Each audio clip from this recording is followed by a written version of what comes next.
예, 안녕하십니까. 네, 안녕하십니까. 인터넷 전문가 커뮤니티를 지향한 로집사의 이정엽 변호사입니다. 네, 서동계 회계사입니다. 오늘 비가 너무 많이 오죠? 네, 막 저는 지난주부터 해가지고 비가 예. 굉장히 많이 오고 있는데 7월 말에 예전에 6월 말이 장마였는데 이제 다시 또 7월 말이 됐는데 너무 비가 많이 와서 이제 걱정입니다. 예, 특히나 중부지방은 뭐 비가 너무 많이 와가지고 막 사고도 많고. 그래서 이제 삶이 계속 뭔가를 헤쳐나가면서 계속 대응해 나가면서 진행되는 것 같습니다. 예, 오늘도 뭐 저희 가상자산 레귤레이션 센터에서 뭐 이미 한번 다뤘지만 이 너무 중요한 부분이라서 그 예, 가상자산 회계 처리에 관한 이제 감독 지침 예. 이게 이제 어찌 보면 다른 좀 미국이나 유럽 이런 데서 이제 좀 확립된 기준을 가져온 게 아니라 우리나라에서 이제 사실 먼저 치고 나가는 거거든요. 이 예. 부분이 이 회계 처리에 대해서 어떻게 할 것이냐가 정말 중요한 문제고 이거는 뭐 안 할 수가 없잖아요. 맞습니다. 그래서 이거는 뭐 모든 이제 암호자산 관련된 뭐 프로젝트를 하는 팀이나 뭐 아니면 그런 토큰을 많이 가지고 있는 기업 혹은 발행한 기업들 모두 규정에 따라서 당분간 이제 회계 처리를 해야 될 것 같은데요. 개정되기 전까지. 이 회계 처리 기준 감독 규정에서 좀 주의해야 될 점에 대해서 좀 알아보고 그리고 이 부분에 대해서 뭐 전문적인 회계 법인이라든지 회계사님께 이제 의뢰를 해야 되는 이유에 대해서도 좀 살펴보도록 하겠습니다. 그 7월 12일자로 보도된 금감원 금융위 그 보도 자료에 대한 이야기를 조금 더 설명을 드리면 이거는 그러니까 처음에 이제 딱 나온 설명 내용이 국제 회계 기준을 자기네가 다시 만드는 건 아니다. 그런데 이제 감독 업무를 위해서 금융감독원이 감독 업무를 하기 위해서 이런 지침을 우리는 추가로 마련했다. 그래서 회계 기준이나 해석은 아니다. 이렇게 지금 이제 성격을 갖다가 규정하고 있어요. 사실 이제 글로벌 프로젝트 같은 경우에는 당연히 이제 국제 회계 기준을 따라야 되기 때문에 국제 회계 기준과 또 한국의 또 회계 기준이 또 충돌되는 경우도 있을 수 있잖아요. 그래서 맞습니다. 지금 이 내용은 이제 국제 회계 기준에 이제 충돌 안 되는 정도에서 좀 구체적으로 한국에서의 뭐 여러 가지 이유로 한국의 기업들이 이제 블록체인 프로젝트를 진행하려고 할 텐데요. 네. 그래서 게임사나 엔터사에서 제일 많이 지금 시도하고 있는데 그런 경우에 발행한 토큰이나 뭐 코인, 토큰, NFT 이런 가상 자산에 대해서 과연 어떻게 처리할 것인고 어떻게 유통시킬 것인가에 대해서 좀 미리 선제적으로 규정을 만들어 놓은 거라고 할 수 있습니다. 네네. 그래서 제일 처음 나온 안에 대한 이야기도 토큰 발행하는 기업에 대한 회계 처리이거든요. 네. 그래서 국내에서 사실 발행한 기업이라고 하면은 금감원 예시에도 나와 있듯이 한 7개 정도 회사밖에 없기는 해요. 맞습니다. 네, 근데 그 회사들이 대부분 다 상장사이거나 그 회계 처리가 되게 중요한 회사들이기 때문에 그런 언급을 뭐 할 수밖에 없다고 생각이 들고 그래서 이제 그 나와 있는 설명으로 보면은 이제 발행자가 개발부터 발행까지 여러 이제 개발하고 발행하고 일부 유보하고 이런 거에 대한 회계 처리가 좀 불분명했는데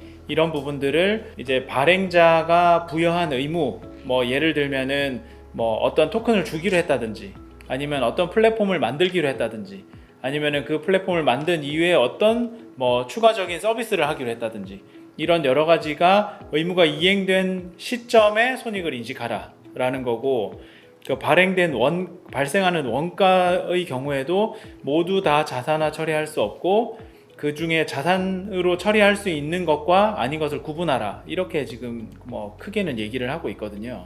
지금 뭐 우리 상장사 같은 경우에서는 좀 규제를 더 맞추면서 하려고 하는데 그 반면에 이제 지금 드러나지 않은 회사들 같은 경우에는 사실 개발사나 뭐 프로젝트 하는 팀이 모두 한국에 있는데도 명의만 이제 페이퍼 컴퍼니로 뭐 싱가포르나 홍콩 아니면 이제 뭐 버진 아일랜드 같은 몰타 뭐 이런데 이제 페이퍼 컴퍼니만 세워놓고 거기서 발행하는 형식으로 해서 이런 지금 토큰 발행과 관련된 이제 규제를 피하려고 하는 것 같은데요.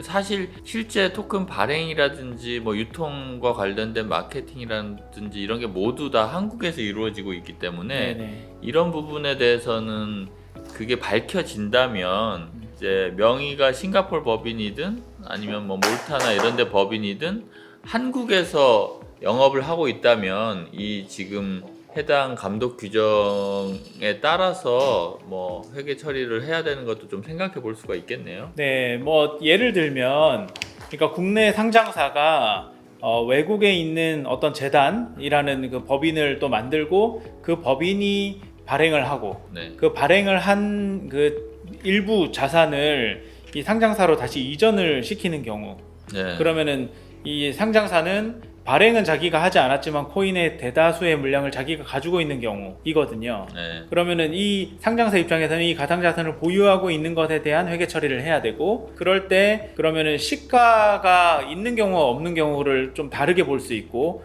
또 보유하는 목적에 따라서 다르게 그 구분을 해야 된다고 이야기를 하고 있고, 과거에는 보유 목적에 따라서도 두 가지밖에 없었거든요. 재고 자산으로 볼 거냐 아니면은 무형 자산으로 볼 거냐인데, 지금 추가적으로 그 확장이 돼서 나오는 얘기 중에 하나는 투자 목적인 경우는 금융상품으로 바라봐라 라고 하는 거고, 그러면 이게 뭐가 다른 거냐라고 볼 때, 예를 들어 뭐 A사가, 상장사 A사가 토큰을 10,000개를 그 재단으로부터 받아왔어요. 시가가 없는 상태에서. 네. 그런데 이게 투자 목적이었다라고 하면 앞으로 상장이 돼서 이게 뭐 100원이 되면 원래 0원이었던 거를 100원씩 인식을 해서 10,000개에 100원 곱하면 100만 원을 갖다가 자기 재무제표에다가 인식하라는 얘기고, 그렇지 않고 재고나 무형일 때는 원래는 시세의 변동분에 대해서 모두 다 인식을 하진 않거든요. 그러면은 최초 취득가가 없다면 그냥 0원으로 인식했다가 향후에 뭐 실제 매각하는 시점에 인식을 하라, 뭐 이렇게 이제 두 가지가 좀 구분될 수 있다고 보시면 될 것 같아요. 그래서 이런 회계 처리가 과거에는 사실 좀 명확하지 않았고, 투자 목적인지 판매 목적인지 아니면은 통상적 영업 과정에서의 뭐 판매 목적인지 그 외인지를 구분하지 않고, 이거는 그냥 우리는 시세대로 인식을 할게, 또는 아니면 뭐 우리는 그냥 원가법으로 처리할게, 이게 좀 모호했다면 이제 이걸 좀 더 구분해서 그 하라는 그런 그 규정으로 보면 될 것 같습니다. 뭐 상장사의 경우에 이러한 내용을 이제 회계 처리를 안 하거나 해야 되는데 이제 뭐 잘 알려주지 않는 경우, 이런 경우에는 그러면 한정 의견이나 아니면 이쪽에 대해서 뭐 제대로 이제 자료를 제출하지 않는 경우에는 감사 의견이 또 부적정하게 그렇죠. 나올 수도 있겠네요. 작년에 사실 그런 사례가 있었고요. 네. 작년에 이걸 매출로 다 잡았다가 그 매출로 인식할 수 없다, 감사인이. 이거는 인식 그 의무를 다 한 거냐, 이런 이제 규정이 나오기 전에부터 그런 논의들이 사실 좀 발생하기 시작했고, 그러면은 아니다, 이거는 그러면은 다 우리가 의무를 이행한 게 아니니까 부채로 잡아야 된다. 네, 이런 논란들이 좀 있었습니다. 그러게. 그래서 뭐 지금 물론 이제 회계법인도 가상자산 회계감사와 관련된 이제 전문성을 계속 이제 해 나가고 있는데, 사실 네. 전통적인 그 빅4 회계법인이나 아니면은 뭐 좀 작은 이제 부티크 같은 형식의 회계법인이나 이제 가상자산 분야에 대해서는 크게 뭐 전문성 차이는 없겠네요. 예, 이것 뭐 거의 규정이 이제 신설되고 있고, 그런 신설된 규정을 이제 적용하고 있기 때문에 그 빅펌이라고 이 내용을 잘 알고 있거나 또는 뭐 작은 펌이라고 못하고 있거나 이렇게 보진 않고, 오히려 사실 아직까지는 이 규정이 명확하지 않은 부분들이 있다 보니 사례도 많지 않고, 그래서 그 빅펌에서는 감사나 이런 부분을 좀 많이 꺼려하고 있는 위험하죠. 상황입니다. 제대로 안 네. 했을 경우에 그에 따른 어떤 감사를 제대로 못한 것에 대한 손해배상 책임을 질 수 있는 우려가 있으니까요. 그렇죠. 그러니까 기존의 상장사만으로도 굉장히 그 절차가 아주 까다로운데 거기에 이 명확하지 않은 부분까지도 다루어야 하니까 더 리스크가 크다고 생각할 수 있거든요.